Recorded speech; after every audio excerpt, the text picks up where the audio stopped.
Welcome to the Zen Stoic path, where we share a modern take on timeless wisdom to help you develop unshakable inner peace so that you can live a liberated life.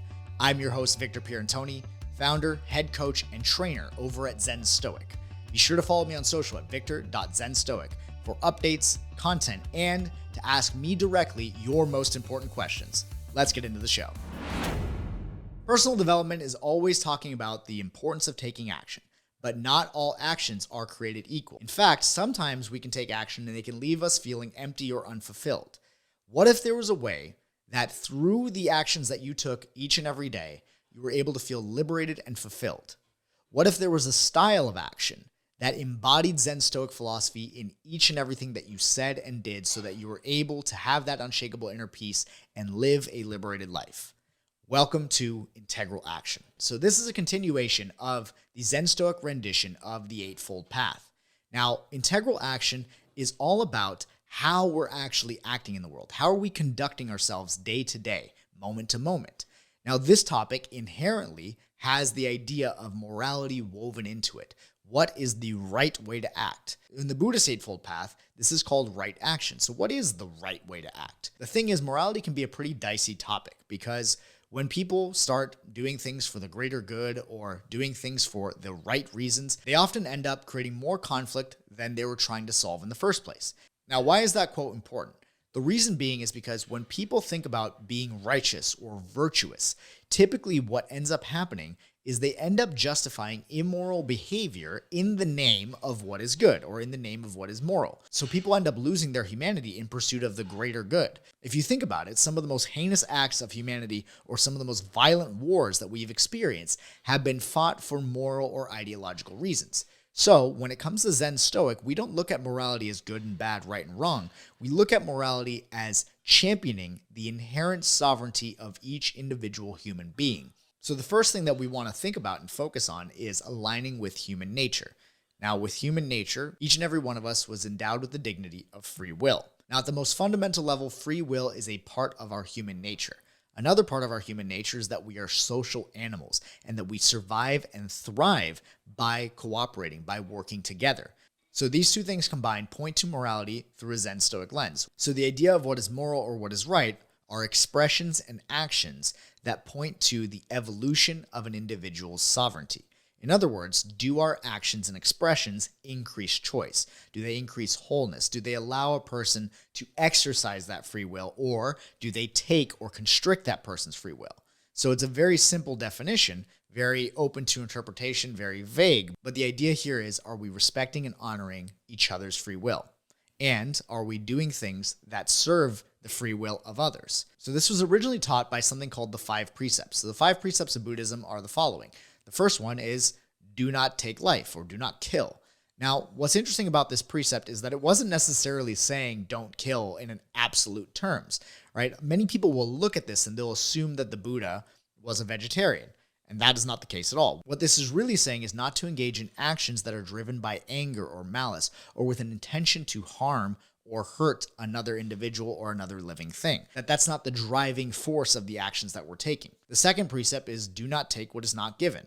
In other words, don't steal. So this one's pretty straightforward. We can all understand this. Nobody likes when their stuff gets taken. Now, the third precept has an interesting translation, because typically the way that it's translated is to abstain from sexual misconduct or adultery or gluttony. The essence of what this is actually saying, according to Alan Watts, is not to exploit the passions of life.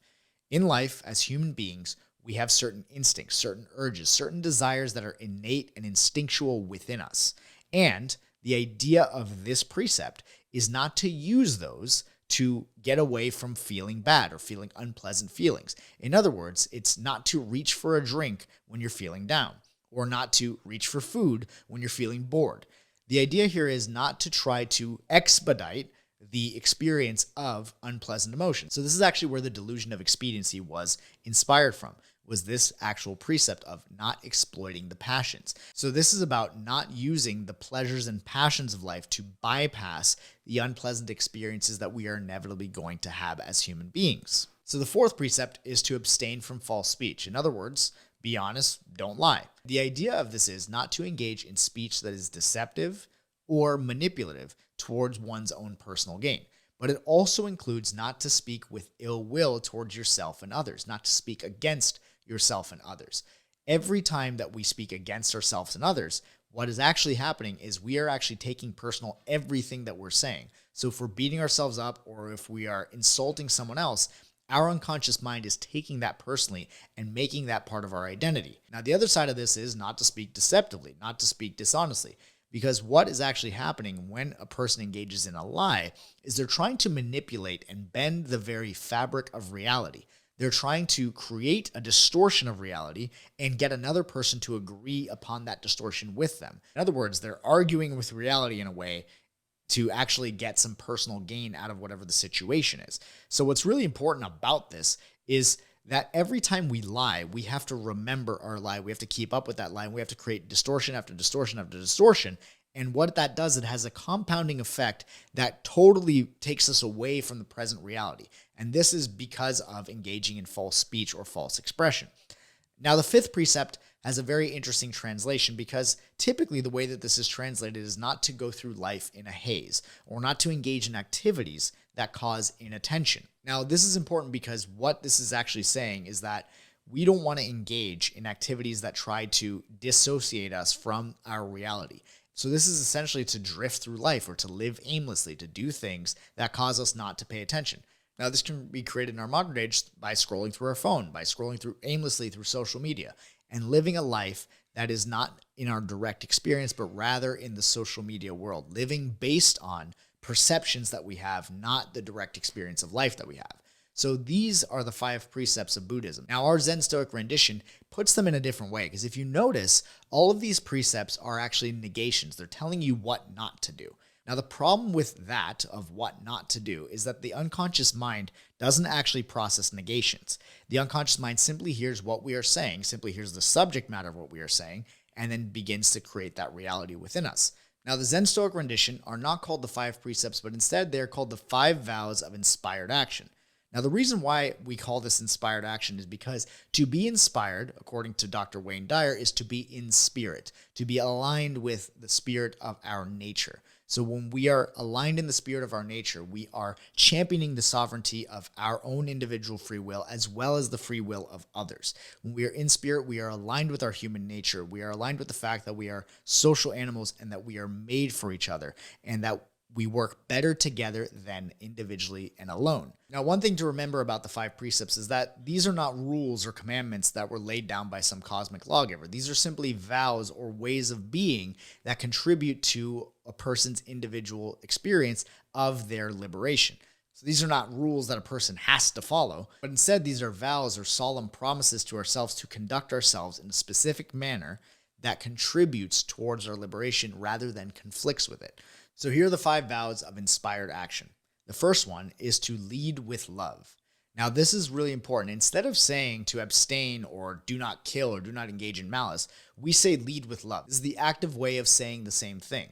It's not about just not engaging in malice, but leading with love. Now, I say lead with love, not just because it seems like the right thing to say or because it just feels good, but rather we lead with love because as human beings, like we said, we are made for each other. We are social animals that work better together than we do apart. And we survive and thrive by cooperating, by working together. So when we lead with love, what we're doing is we're acknowledging the sovereignty, the free will, and the dignity within each of ourselves individually. So leading with love is essentially leading with kindness, respect, empathy, and compassion. Now, when you think about this, this is essentially what it looks like. So here's an example from my own life. I once had an experience where when I was working for one of the largest coaching companies in the world, there was this one client that got transferred over to me. Now, there are 120 coaches through the company at the time, and sometimes clients would get with coaches and they wouldn't resonate, or they would end up getting transferred. This particular client, she had gotten transferred 4 times. I was the 4th coach that she had in a period of 3 months. The sales rep who was assigning her to her coaches warned me ahead of time, saying that this person was a bit of a pain. So when I started talking to her, I remember we started having this conversation. And in the conversation, when I was just getting to know her and getting to know what it is that she was looking for from the coaching experience, she ended up saying something to me that I thought was really interesting. She said, You probably think I'm really annoying and really difficult to work with because I've gone through so many coaches in such a short period of time. And I remember in that moment, something clicked within me. And it was that nobody had actually spoken to this woman with a sense of empathy, compassion, or kindness. They were just kind of doing business as usual. At least that's what I assumed. So I responded with something different, something that was genuine to me and what I felt in that moment. And I said, I don't think you're difficult to work with, and I don't think you're a pain. I think you are somebody who really values this experience and is taking this investment of your coaching very seriously. And you want to make sure that you have the right coach that is going to empower you and help you towards the results that you want most. And I also think that you're courageous enough to speak up when something doesn't feel right to you. And in that moment, everything changed in our dynamic. Suddenly, we had this beautiful rapport and connection that we were able to work together in a really impactful and effective way. Now, in this situation, the way that everyone else was treating her was technically a very mild form of that malice. They weren't trying to harm her or insult her in any way, but they were looking at her as kind of a nuisance. Whereas when she came to me, what I decided was that I was going to lead with love. Now, when we lead with love and admiration, we end up awakening that within other people because we see something in them that they are not willing to see in themselves. Leading with love does not just help us feel better about the actions and expressions that we take, but also it actually awakens that within other people. The second vow of inspired action is to be the source of what you seek to experience. So instead of saying, do not take or do not steal or do not take what's not given, we say, be the source of what you seek to experience. The reason being is because if somebody feels compelled to steal something, if they feel like they have to take something that has not been given to them, then they're doing so because they perceive themselves as lacking something they need, which I know sounds pretty obvious, but it's really important to understand this. If we are taking, then what we are saying is the thing that I want or the thing that I need is outside of me. And this is one of the greatest illusions that we fall victim to as human beings, is that we think things are outside of us. The very thing that creates emotional attachment is thinking that we are somehow without that which we need or desire. So instead, you want to be the source of what you seek to experience. Now, I learned this lesson in a pretty profound and interesting way. I had just been getting into the coaching world and starting to understand this idea of abundance and of giving and going the extra mile for people, and this idea of compassion. So I remember this was years ago. This is almost a decade ago at this point. But I was in Toronto, Canada, where I used to live, and I was dropping my ex-girlfriend off at the bus station. Now, she lived about an hour and a half away, so she would come to see me in Toronto, and then I would drop her off at the bus station at the end of the weekend. So we had gone to the bus station, and I remember that at the time, I was struggling to become a personal trainer. Like, that was my business, and the business was really difficult. I wasn't doing that well. I was very inconsistent in my ability to make money. And I remember I barely had enough money that week to cover my groceries. And as I was dropping her off, this homeless guy approached us. Now, he was very different from the typical homeless person that had approached me in the city of Toronto. He had this big smile on his face. He was super friendly and warm. He was very, very kind. And he asked me if I could help him. And I felt so inspired by the way that this guy approached me that I wanted to help him. So I decided to give him $20. So I gave him $20. I felt really good about it. I felt like, hey, like this guy, he came in, he actually changed my state in a positive way. He made me smile. He made me feel, seen and understood. We had a little conversation. And so I felt inspired to give to him. So I felt good about that. I went home. And then the following week, I came back to drop her off again. And when I went to drop her off, as I was leaving, as I was walking to my car, I remember I saw the same guy that I'd seen the week before. His name was Paul. And I saw Paul sitting against the wall, really down on his luck, looking really defeated. Very, very different from the way I saw him the first time. And I walked up to him and I said, Paul, what's going on? And he started venting to me. He started telling me how difficult things were. And I said, you know what, let's take a walk.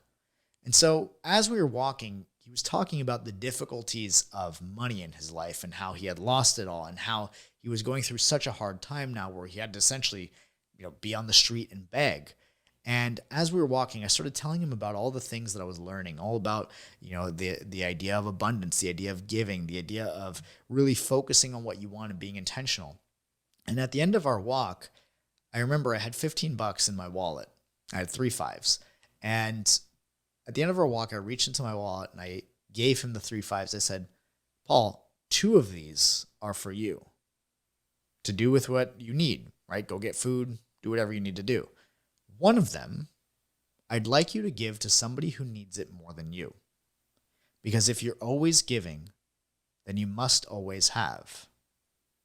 And I remember Paul looked at me and he shook my hand for what felt like an eternity and was just so grateful, so thankful in that moment. And in that moment, that is when I felt myself become wealthy, when I felt myself become abundant. The reason being is because I myself was having trouble with money at the time. He was having way more trouble with money than I was. And so I wanted more money in my life. So I decided to be the source of what I was seeking in life. And so I not only gave him that money, but I also requested of him that he would go and do it for someone else. He would essentially pay it forward. And I remember walking away from that feeling I remember walking away from that moment feeling so inspired, so grateful for the experience. And not even a couple days later, I had a client who signed up, paid in full for a $1,200 personal training contract. And I was blown away because this is what it is to be the source of what you seek to experience. If you are the source of it for yourself and others, then you will always have it. You will never be lacking of it. So that is what this precept is. The third vow of inspired action is to direct your passion meaningfully. So if you remember, the precept is not to exploit the passions or pleasures of life. What we want to remember about this is that we are going to have passionate states, some positive, some negative. Some passionate states are going to be enthusiasm, excitement, and joy, whereas other passionate states might be anger or fear. So what we want to remember about directing our passion meaningfully is to remember that emotions are a signal to try to tell us something. They're a signal that we are experiencing to try to create meaning out of what is happening in our lives. So when we are feeling an emotion, if we exploit that emotion, if we try to be expedient and bridge the gap between unpleasant and pleasant, then what we're going to end up doing is cheating ourselves out of the emotional energy that can actually be directed towards something meaningful. In life, when we experience painful experiences or we feel unpleasant experiences, if we try to just avoid those feelings or distract ourselves from those feelings or jump to the next good feeling, then we cheat ourselves out of one of the most important gifts, which is the channeling of unpleasant emotions into creativity. The very purpose behind all that I do began with the most unpleasant and devastating experience of my life, which was the death of my mother. When I took the emotions from that experience and I chose to stop being a victim and to direct the passion that I felt and all the emotions that I felt from that experience of growing up without a mom into something constructive, into something meaningful, that is when I found my calling. That is when I found this mission, this path in life to become a coach and to help liberate and transform the lives of others. So when you direct your passion meaningfully, it is taking and channeling those painful emotions, taking and channeling the unpleasant emotions of life and putting them into a direction that is actually going to create something good for you now and in the future. Typically, when we don't do this, what we end up doing is we cheat ourselves out because we take that emotional energy and we use it towards just feeling good right now in the moment, just feeling okay or at baseline, where instead we can take the emotions that we have and we can experience them and channel them through in the direction of something meaningful. So what this also means is that if you're going to engage in the passions and pleasures of life, this is to simply enjoy them and be very intentional, very sincere about engaging in these things, not doing it through expediency, not engaging the passions and pleasures of life like food, sex, joy, entertainment as a means of escaping life, as a means of escaping our own emotions. Fourth vow of inspired action is to speak sincerely and expansively. The words we speak construct the house we live in. Our words don't merely describe our reality, they determine it. The words that we speak have power. They cast spells, as some would say. And so what's really important here is that if we're going to use our words, we want to be very intentional. We want to use our words and speak through this inspired action. And we want to speak from a place of inspiration. Are we using our words sincerely? Are we communicating exactly what it is that we feel? Are we communicating what is true to us in our hearts? And are we using our words to serve ourselves and others? Our words are very powerful, especially the words that we use to describe our own identity. I remember this really clicked for me once when I was working my way to becoming a coach. I remember one of the jobs that I had at the time was I was working as a server at a restaurant. And I remember in my mind, I was having this internal dialogue of saying to myself, well, I'm just a server trying to become a coach. And then I remember like stopping in my tracks and going, hold on a second. I stopped and said, that is not how I'm going to describe myself. I am a coach who is using this job of serving to support myself to the point where I'm able to do the coaching full time. And I remember that day, everything changed for me. I started looking at everything totally differently, and I started looking at myself with a more expansive view because I used my words sincerely and expansively towards myself, towards my own identity, and the expansion of my experience of life. We want to remember that the words that we use are going to shape our reality, and it is crucial to be mindful of how we speak. If we speak expansively, then what we are going to do is create more choice, more opportunity, more wholeness in our lives. If we speak constrictively, then we are going to shut ourselves off. And when we speak with sincerity, we develop trust in ourselves. We develop acceptance for ourselves. We develop love for ourselves. When we speak insincerely, essentially what we are telling ourselves is that what I truly think and feel does not matter. And I'm going to say and do what I think others want me to say and do. This is not living with integral action. So instead, we speak sincerely and we speak expansively in order to create the reality that we seek. And the last vow of inspired action is to be here now, not to do things that cause inattention, but is to be here now in our direct experience of life, to truly be here in the present moment. So often we are not present in our direct experience. We are worried about something that's happening on the news, or we're worried about something that's happening on social media, or we're fantasizing about some reality that we don't like, and we are not here in the present moment. If we're going to act from an inspired place, we must vow to be here now. This is a realization that recently hit me where I thought to myself, well, if I have free will, then what that means is that I get to choose how I feel moment to moment. And so if that's the case, then I'm going to choose to be at peace with myself. I'm going to choose to feel loved and understood by myself. I'm going to choose to speak kindly and sincerely and expansively to myself. And I'm going to choose to enjoy and have fun in all that I do. And this is what it means to be here now, is to exercise your free will. Most people do not exercise their free will, and they simply go off of automatic patterns and thoughts that they think every single day, stories about themselves that are not true, getting hooked by outside circumstances that do not serve them, or getting hooked by outside events or people's opinions that do not serve them. Instead, if you're going to choose to be here now, it's to exercise your free will. If you want to be at peace now. So, the 5 vows of inspired action: lead with love. Be the source of what you seek to experience, direct your passion meaningfully, communicate sincerely and expansively, and choose to be here now. I hope you enjoyed this episode. It is my mission to spread this work with as many people as possible so that they can live a liberated life with unshakable inner peace, and I need your help to do so. Please go ahead and subscribe, like the podcast, comment, share the podcast with a friend, somebody that you care about, so that they can be exposed to this content as well.